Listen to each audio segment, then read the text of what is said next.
toutes, chères femmes. Shalom à toutes, à tous ceux qui suivent cette émission depuis son lancement. Soyez encore les bienvenus à notre mission. Elle parle de Christ et vie pratique. Je crois que par la grâce de Dieu, vous allez très bien et que le Seigneur vous fait du bien. Il nous fait du bien. Alors, nous voilà à notre rendez-vous mensuel pour Elle parle de Christ et vie pratique. Avant de commencer à parler de la femme Sarah, comme je vous l'avais annoncé dans la précédente émission, je veux qu'on prenne un petit temps simplement pour rendre grâce à Dieu pour ces moments. Je crois bien que tu es bien installé et que tu t'es bien mis à part pour pouvoir te concentrer à passer ces moments de méditation avec moi. Donc, rendons grâce à Dieu et remettons toutes choses entre ses mains. Éternel Père, nous te bénissons, nous te rendons grâce, toi qui es le maître des temps et des circonstances. Merci, toi qui nous donnes la grâce, qui nous fait la grâce d'être là, de pouvoir nous entretenir, de pouvoir méditer sur ta parole. Tu mets les femmes que nous sommes à part. Tu mets les femmes que nous sommes, Seigneur mon Dieu, à part pour toi. Merci de prendre le total contrôle, Saint-Esprit, et que Christ soit réellement glorifié durant cette émission. Merci pour ta présence glorieuse. Merci pour toutes ces femmes connectées. Merci pour le temps que tu as disposé pour chacune d'entre elles. Merci pour celles-là qui suivront cette émission par la suite. Et merci aussi pour les hommes qui pourront être intéressés par cette émission. Je crois que tu béniras chacun au travers de cela. Que toute la gloire te revienne dans le nom de Jésus. Amen. Amen. Gloire à notre Dieu. Nous voilà alors, nous allons encore parler pour ce mois-ci de la femme Sarah. Nous avons pour thème de notre émission ce jour, attention aux conseils. Attention aux conseils. Alors, avant de commencer à parler sur le thème, je vais simplement rappeler le but de cette émission. Cette émission est pour nous femmes importante parce que nous voulons apprendre, nous apprenons ensemble à méditer sur la parole de Dieu.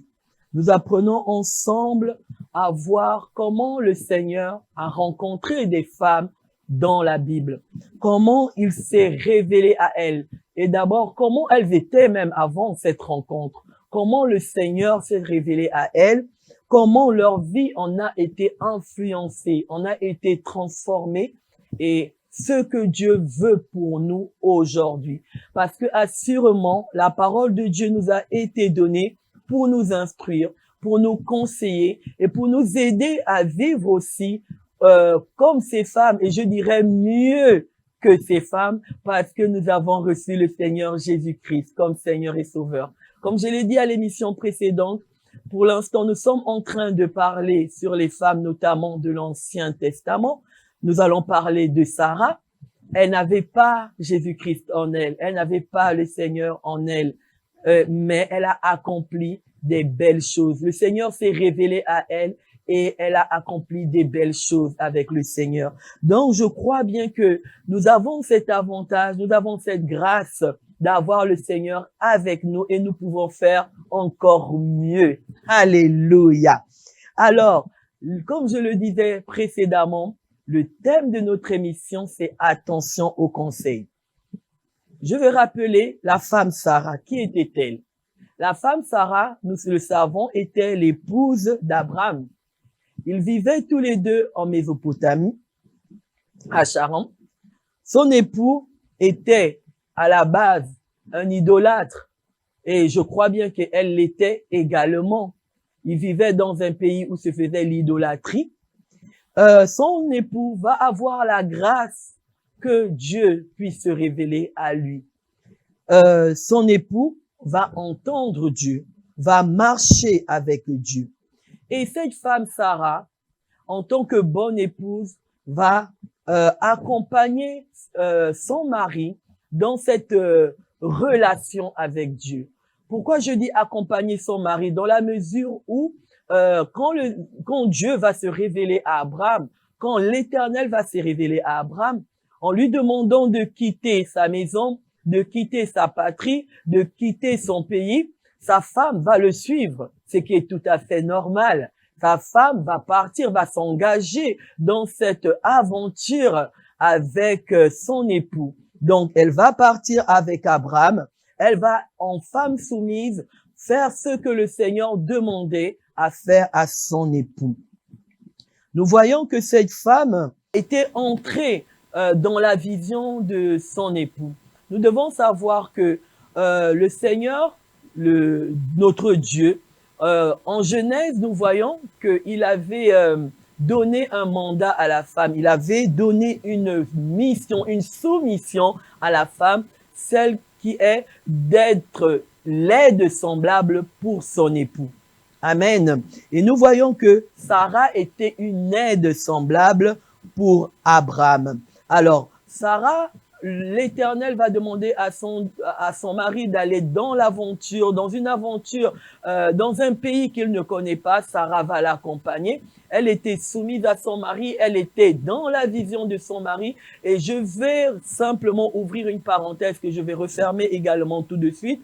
C'est de savoir, bien aimé, que quand nous sommes dans le mariage est d'abord une alliance. Et le mariage est primordialement une alliance. Aujourd'hui, l'homme a ramené le mariage comme étant un contrat, mais le mariage est une alliance. Et quand nous rentrons en alliance avec un homme, nous rentrons dans la vision. Nous adoptons, nous acceptons la vision qu'il a. C'est pourquoi il est important, avant de s'engager dans l'alliance qu'est le mariage, de pouvoir connaître la vision que l'homme a. Parce que si un homme n'a pas de vision, il ne va nulle part. Et s'il ne va nulle part, nous n'irons nulle part non plus. Donc, je referme la parenthèse parce que c'est pas le sujet du jour, mais simplement pour dire que, voilà, Sarah avait épousé la vision d'Abraham. Sarah était dans la même lignée qu'Abraham.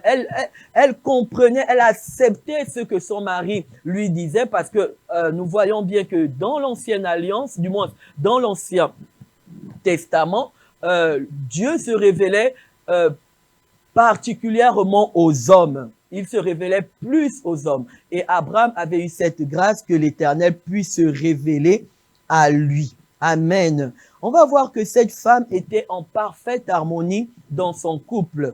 Il vivait des belles choses avec le Seigneur. Ce couple rencontrait certainement des difficultés comme tous les couples. Il pouvait rencontrer des challenges, il pouvait avoir des défis, mais il vivait dans une harmonie parfaite. Ce couple était richement béni par l'Éternel et Sarah était obéissante et soumise à son mari. Au point même, nous le voyons dans le livre de Genèse au chapitre 12, à partir du verset 10 avant, nous pouvons le méditer personnellement, que même quand son mari va la mener à mentir de peur qu'il ne se fasse tuer quand ils sont partis déjà en Égypte, son mari va lui demander de mentir en disant qu'elle est sa sœur. On dit un demi-mensonge, mais un mensonge reste un mensonge. On va voir que Sarah, parce qu'elle aimait son mari, parce qu'elle était soumise à son mari, elle acceptait de mentir, elle acceptait de prendre les risques pour son mari. Donc, cette femme était en parfaite symbiose, en parfaite harmonie, en parfaite communion avec son époux Abraham.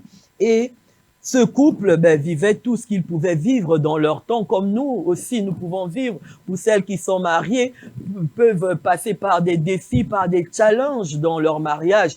Mais nous allons voir qu'ils étaient vraiment en harmonie. Amen. Cependant, comme je l'ai dit dans l'émission précédente, il y avait un défi qui était face à ce couple. Ce couple se devait de relever un défi.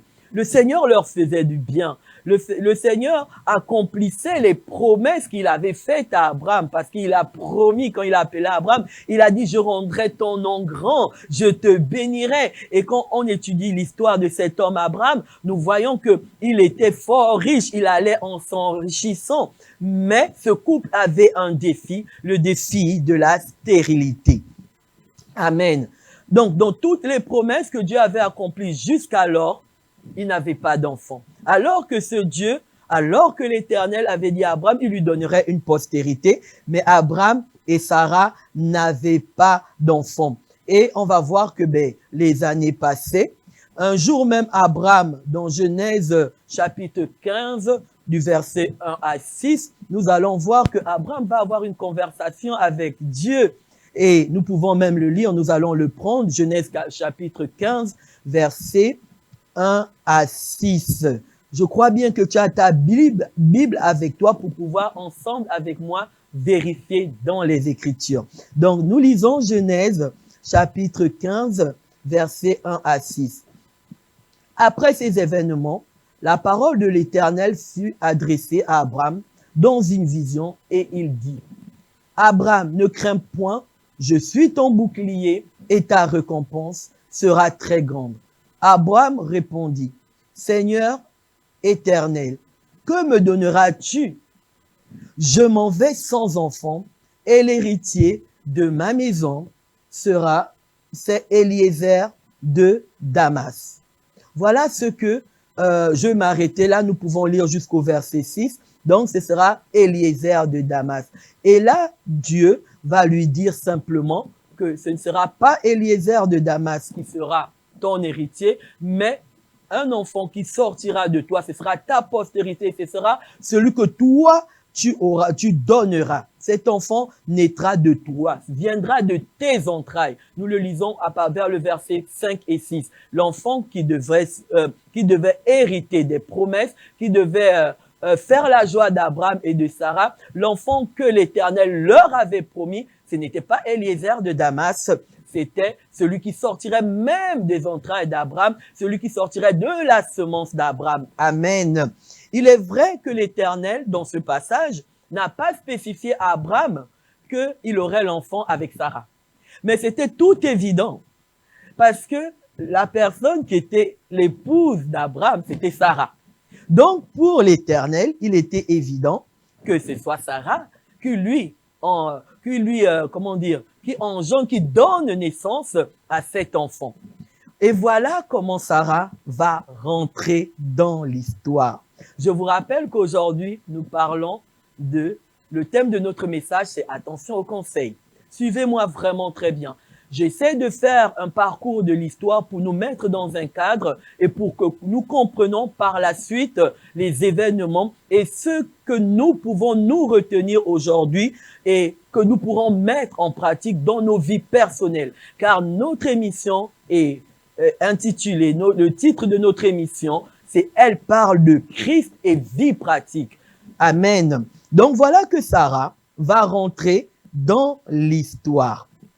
Alors, à l'époque, nous savons que une femme pouvait se retrouver dans un cas de stérilité, un couple pouvait vivre un cas de stérilité, et que si ce couple avait deux servantes, l'époux pouvait aller avec la servante pour pouvoir avoir un enfant, et cet enfant naîtrait, comme on dit, sur les genoux de l'épouse, pour que cet enfant soit adoptée par l'épouse, qu'elle devienne la descendance de ce couple. Donc, nous voyons que c'était dans la coutume, c'est ce qui se faisait en cas de difficulté d'avoir des enfants. Et Sarah va amener cette coutume dans la promesse que Dieu a faite à Abraham. Suivez-moi. Voilà que Dieu a fait une promesse à Abraham. La personne qui entendait Dieu, c'était Abraham. La personne qui avait une relation avec l'Éternel, c'était Abraham. Il venait sûrement parce que c'était un couple qui était en harmonie. Quand nous lisons la parole de Dieu, quand nous étudions l'histoire de ce couple, nous voyons que ce couple n'avait pas de problème particulier. Ils pouvaient passer par des défis, mais ils étaient en harmonie. Mais la personne qui avait une relation avec Dieu, c'était Abraham. Et assurément, il venait rapporter à son épouse ce que l'Éternel lui disait, notamment les promesses que l'Éternel lui donnait. Donc, il venait le dire à Sarah, son épouse, ce qui était normal. Mais la promesse était en train de tarder. La promesse tardait à s'accomplir. La promesse d'avoir une descendance est en train de tarder selon le couple.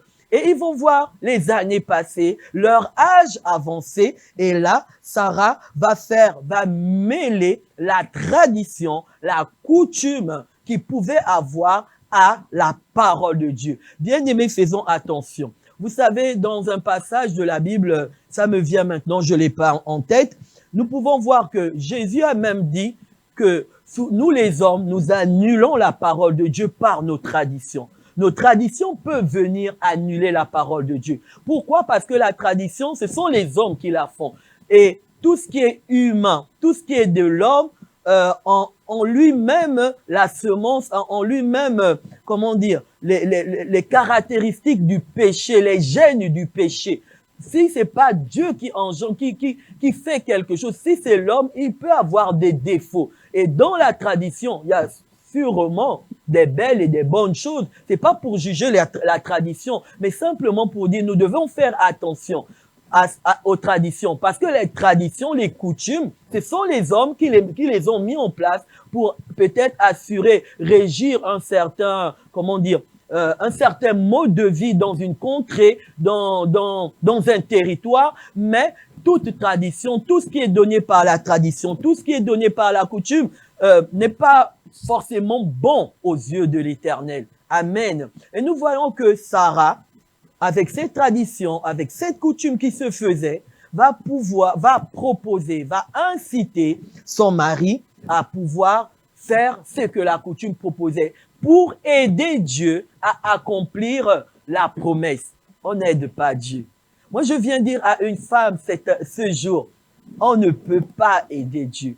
Nous devons savoir que quand l'Éternel parle, quand Dieu parle, il a fait la promesse, il est capable, à lui seul, il est capable d'accomplir la promesse. Il n'a le besoin d'aucun secours humain.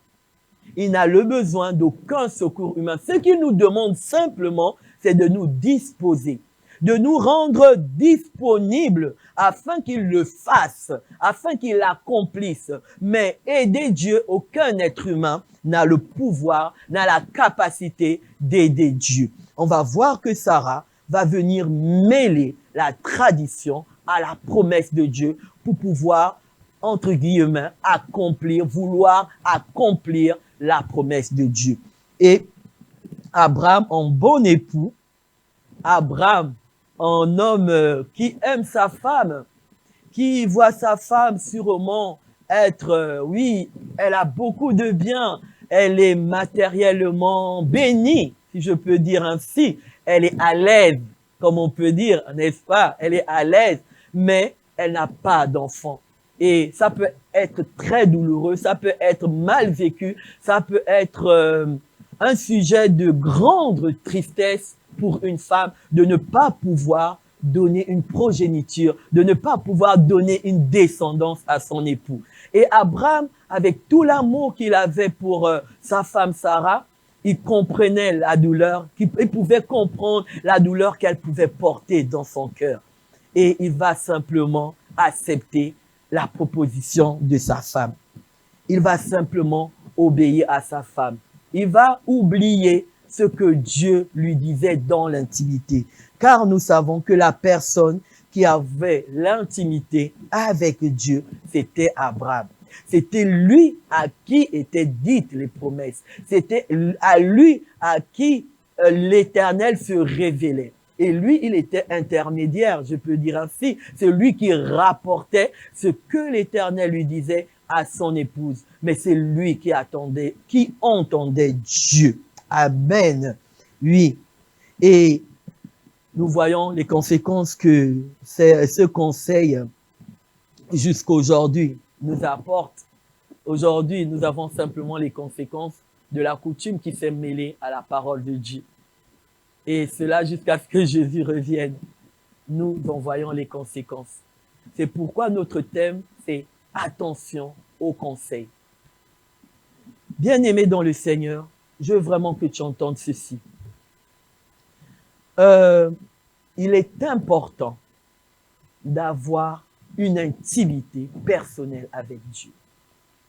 Et quand nous avons l'assurance que c'est Dieu qui nous parle, ne prenons aucun conseil qui viennent contredire la parole de Dieu, qui viennent contredire ce que Dieu dit.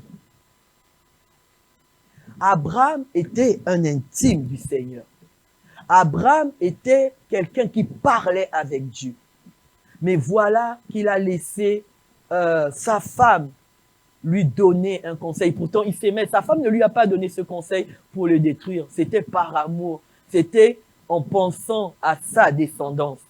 Mais ce conseil a des conséquences qui sont répercutées jusque dans notre génération. Nous femmes, nous sommes des aides semblables. Nous sommes censés apporter des bons conseils à nos époux. Nous sommes censés apporter des bons conseils à ceux-là qui nous le demandent. Amen. Nous sommes censés le faire. Mais pour que nous puissions le faire, nous devons avoir une intimité avec le Saint-Esprit. Nous devons avoir une intimité avec Dieu. Nous devons avoir une intimité avec le Seigneur. Sarah n'avait pas eu cette grâce d'avoir l'intimité avec le Seigneur. C'est pourquoi elle a essayé de faire ce qu'elle pouvait. Moi, je dis, c'est pas pour l'incriminer. C'est pas pour justifier ce qu'elle a fait, mais c'est pas non plus pour l'incriminer.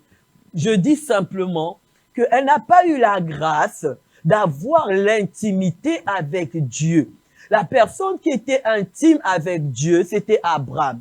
Mais aujourd'hui, nous femmes, le Seigneur Jésus est venu nous rétablir tous dans une relation d'intimité avec Dieu, avec l'Éternel, comme cela était prévu au commencement au Jardin d'Éden. Quand le Seigneur venait se présenter au jardin, il venait visiter l'homme et la femme. Il y avait cette harmonie, il y avait cette intimité, il y avait cette communion entre l'Éternel et les êtres humains. Par le péché, cette intimité a été brisée, ça a été, voilà, il n'y avait plus d'intimité et nous voyons que le Seigneur se choisissait des personnes avec qui il rentrait en relation, avec qui il se révélait. Et là, c'est le cas d'Abraham. C'est ce qui est arrivé à Abraham. Abraham a eu la grâce dans le pays où il se trouvait, à l'endroit où il se trouvait, il a plu à Dieu de venir se révéler à lui. Et il est rentré en intimité avec Dieu. Mais Sarah, on ne voit nulle part où Sarah dialogue avec Dieu. On ne voit nulle part où Sarah est en intimité avec Dieu.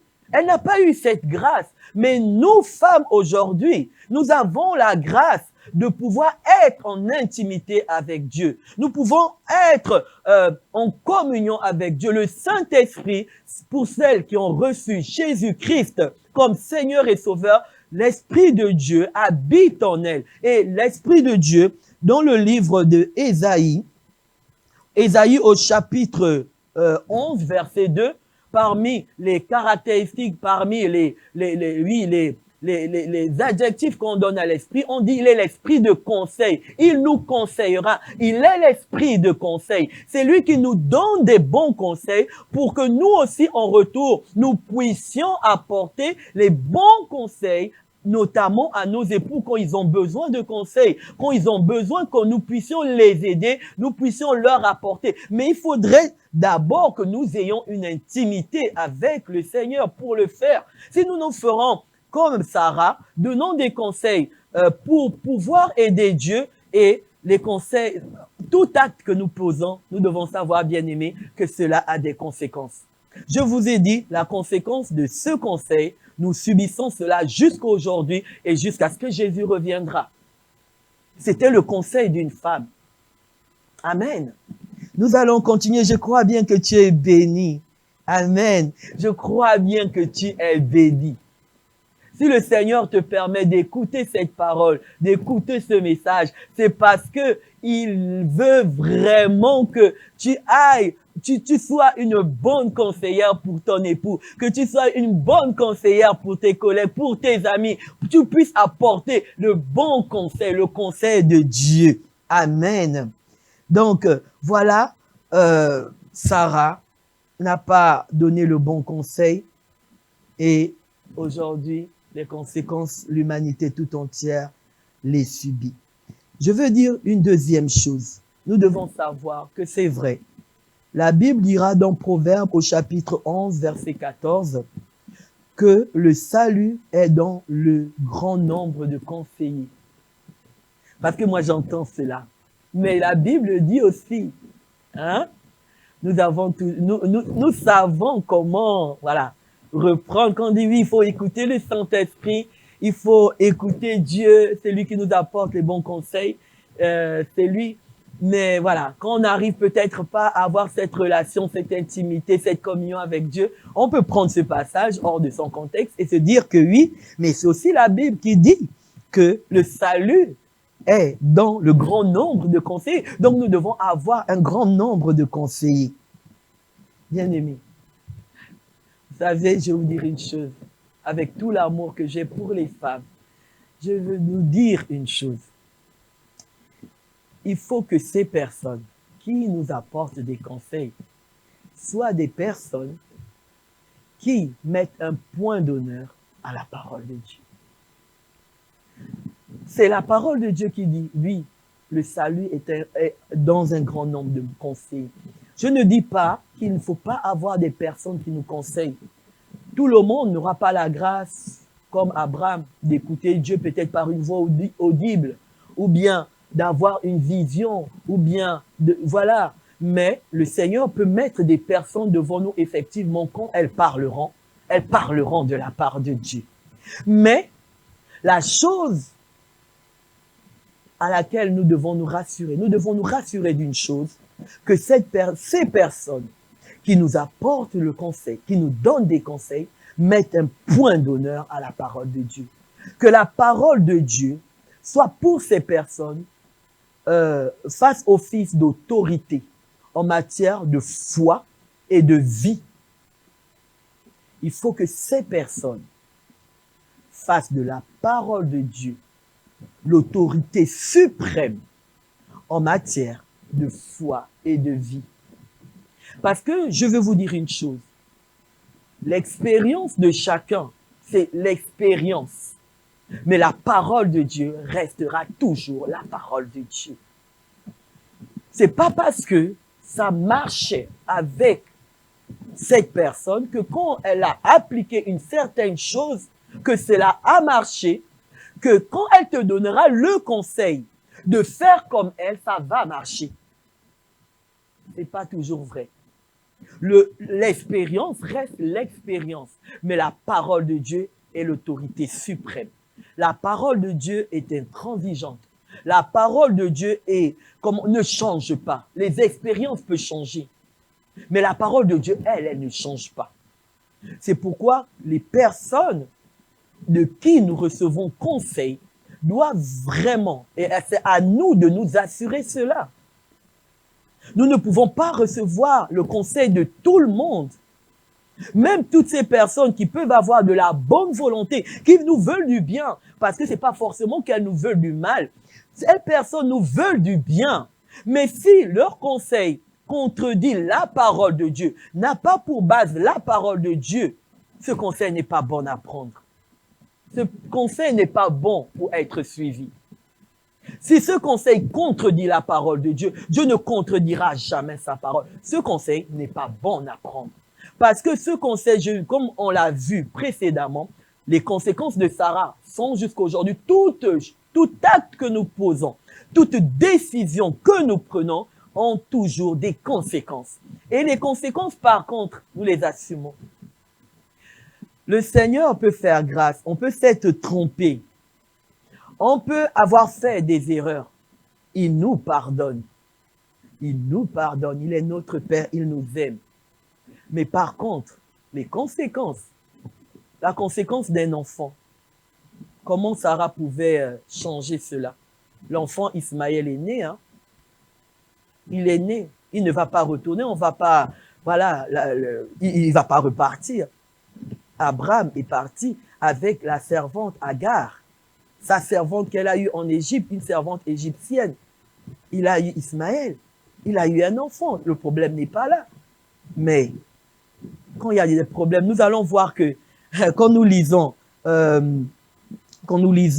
crois, Genèse chapitre, je veux qu'on lise, on va lire maintenant la Bible, lisons un peu. Prenons nos Bibles là où nous sommes. Nous allons prendre Genèse. Alors, Genèse chapitre 16, c'est celui qu'on a lu tout à l'heure. Prenons nos Bibles là où tu es. Je crois que le Seigneur te fait du bien. Moi, en tout cas, je suis pleinement béni. Nous allons prendre Genèse chapitre 16. Nous allons reprendre ce chapitre et nous allons lire le verset. Alors, nous avons déjà lu jusqu'au verset 2. Nous allons prendre à partir du verset 3. Alors, Saraï, donc Genèse chapitre 16 à partir du verset 3. Alors Saraï, femme d'Abraham, prit Agar, l'Égyptienne, sa servante, et la donna pour femme à Abraham. C'est elle qui a donné sa servante pour femme à Abraham. Nous suivons bien. Abraham, son mari, après qu'Abraham eut habité 10 ans dans le pays de Canaan, il alla vers Agar et elle devint enceinte. Quand elle se vit enceinte, elle regarda sa maîtresse avec mépris. Et Sarah dit à Abraham, l'outrage qui m'est fait retombe sur toi. J'ai mis ma servante dans ton sein, et quand elle a vu qu'elle était enceinte, elle m'a regardé avec mépris. Que l'Éternel soit juge entre moi et toi. Alors, moi, la question que je me suis posée et que nous pouvons nous poser, qui a mis Abraham dans le sein? Qui a mis Agar dans le sein d'Abraham? C'est Sarah. Elle dit bien, c'est elle qui a donné Agar à Abraham. C'est ce que la Bible nous dit. C'est elle qui a mis Agar dans le sein d'Abraham. Dans Parole vivante, on dit c'est elle qui a mis Agar dans les bras de son mari. Hein, dans les bras d'Abraham. Et quand le problème survint, elle va commencer à accuser Dieu. Elle va commencer à accuser Abraham. Agar était une esclave. Agar était, voilà. Elle s'est vue peut-être accéder à la dimension d'épouse au même titre que Sarah. Elle faisait sûrement, comme les hommes nous disent, la jalousie des femmes. Et là, Sarah a oublié que c'est elle qui avait mis Agar dans les bras de son mari. Et elle va commencer à dire que l'Éternel soit juge entre toi et moi. À quel moment elle a demandé à Dieu d'intervenir d'abord dans son cas de stérilité? À quel moment elle a demandé à Dieu de faire quelque chose pour résoudre leur problème de stérilité, ou du moins de dire à son époux, ben, tu discutes avec Dieu, tu discutes avec l'Éternel, dis à ton Dieu de pouvoir nous donner cette descendance, ou du moins, demande-lui à quel moment viendra cette descendance, parce qu'il nous l'a promis, à quel moment il manifestera, il réalisera sa promesse. À quel moment elle le dit? Mais quand survient un problème, elle qui a donné le conseil à Abraham d'aller vers sa servante, elle va dire que Dieu devienne juge. Nous les femmes, nous sommes comme ça. Et nous sommes comme ça. Vous savez, la nature humaine fait que quand il vient une difficulté, quand survient un problème, on cherche des boucs émissaires. Ça, c'est la nature humaine. On cherche un bouc émissaire. Donc là, il y avait de l'Éternel. Inconsciemment, elle disait à Dieu, ben voilà, c'est de ta faute. Maintenant, juge. Inconsciemment, elle reprochait à son mari d'être partie avec sa servante, oubliant que c'est elle-même qui avait mis sa servante entre les bras de son mari. Oubliant que c'est elle qui avait donné les conseils. Nous devons être de bonnes conseillères. Nous devons être de bonnes conseillères. Nous n'avons pas le droit, dans notre génération, à notre époque, de pouvoir, un, écouter n'importe quel conseil, et de deux, donner des conseils au hasard. D'apporter des conseils au hasard.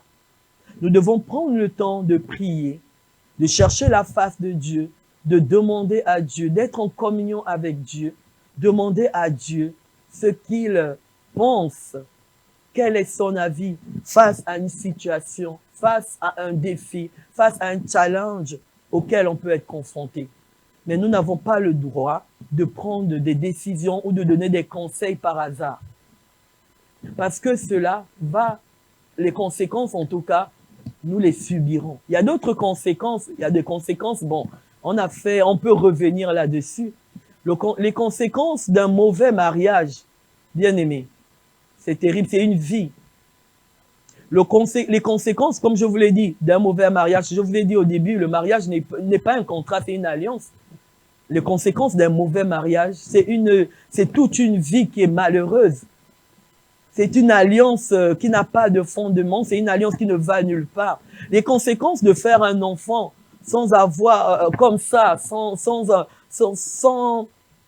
réflexion, sans pouvoir se poser, juste, voilà, on se retrouve dans une situation, on nous a conseillé, si pour résoudre tel problème, il te faut avoir un enfant. Mais après, tu auras résolu sûrement ce problème. Mais qu'est-ce que tu vas faire de cet enfant qui sera né? Qu'est-ce que tu vas en faire? Les conséquences, on les a. Les conséquences, Dieu ne nous les enlève pas. Dieu pardonne, Dieu fait grâce, mais les conséquences, nous sommes responsables des conséquences de nos actes. Amen. Et je vais pouvoir terminer par là. Je crois que nous sommes bénis.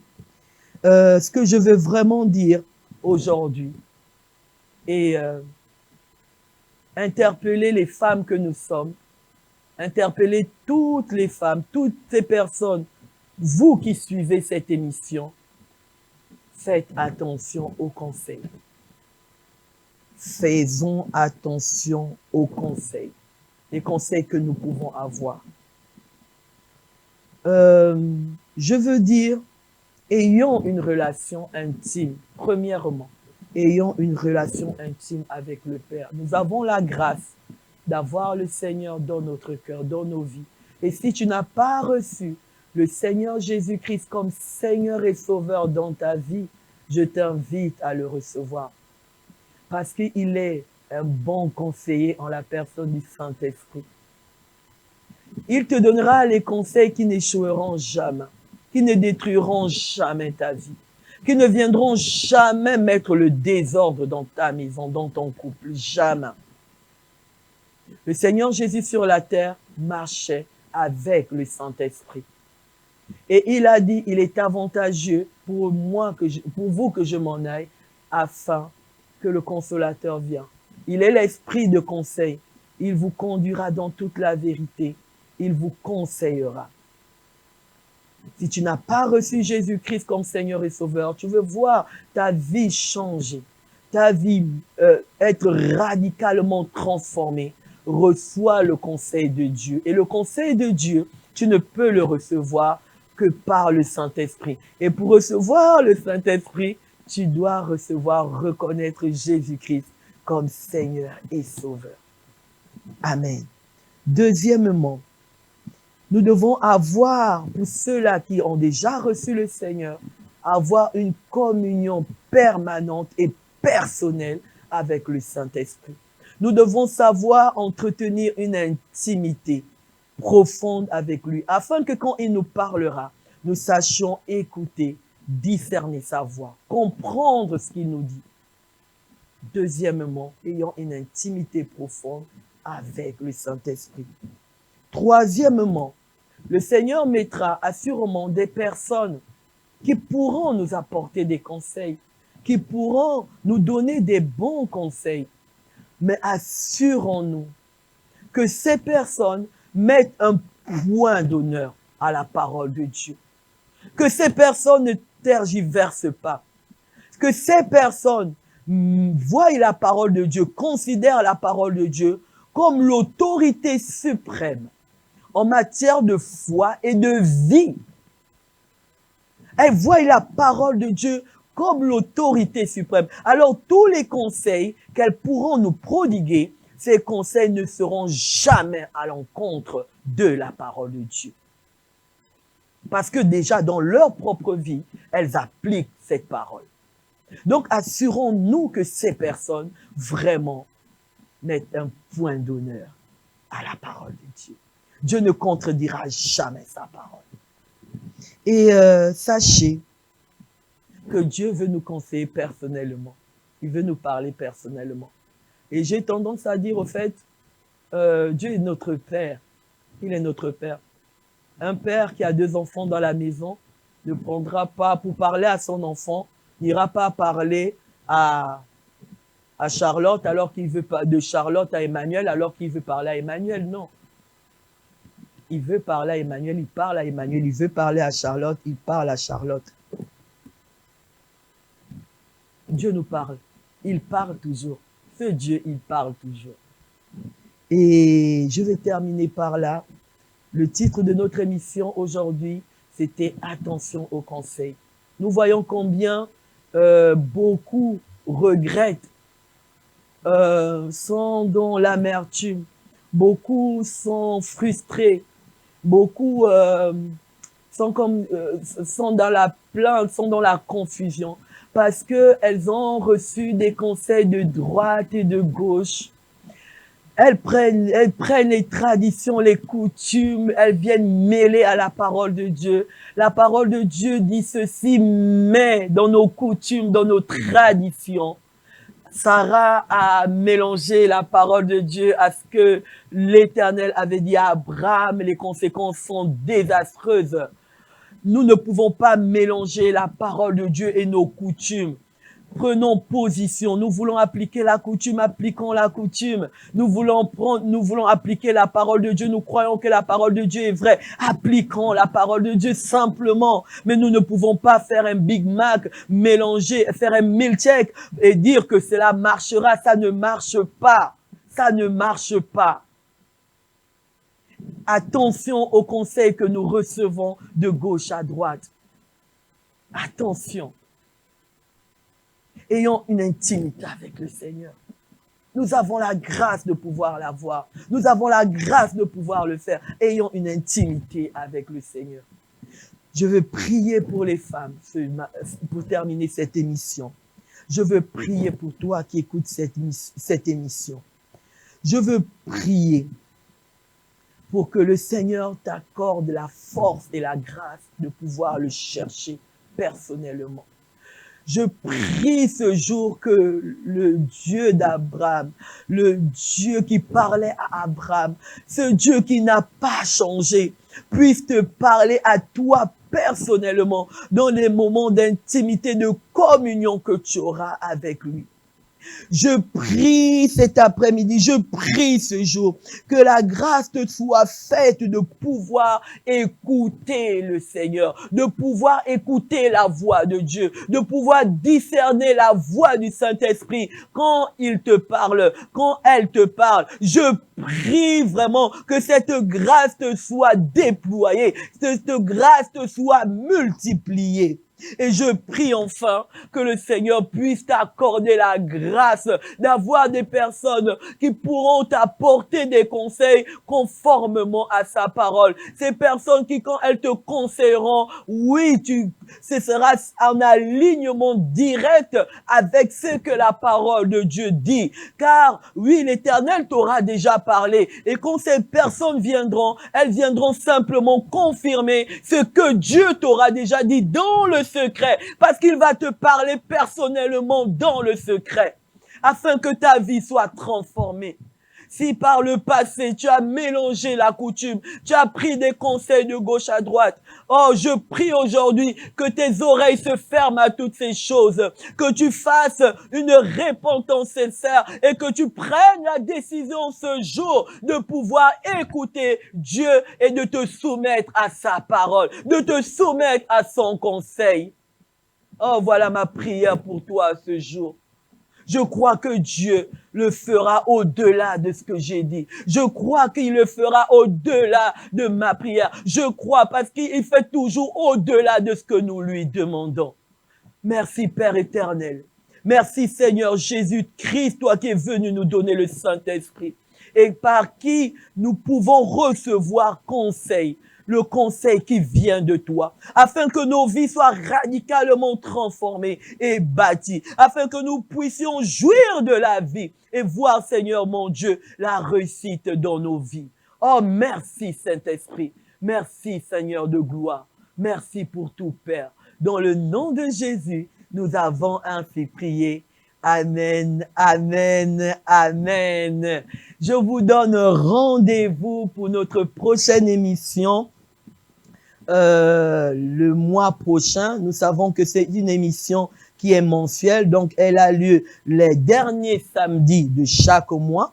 Donc, nous nous donnons rendez-vous le samedi 27 mai à partir de 18h sur nos différents réseaux. Je t'invite à partager cette vidéo pour encourager, pour galvaniser une femme qui écoutera encore cela et que le samedi 27 mai à 18h, toutes nous soyons connectés. Nous aurons une invitée de marque. Nous aurons une invitée de choix qui viendra nous parler de la femme Rebecca, en la personne de la servante Mélissa de Belgique.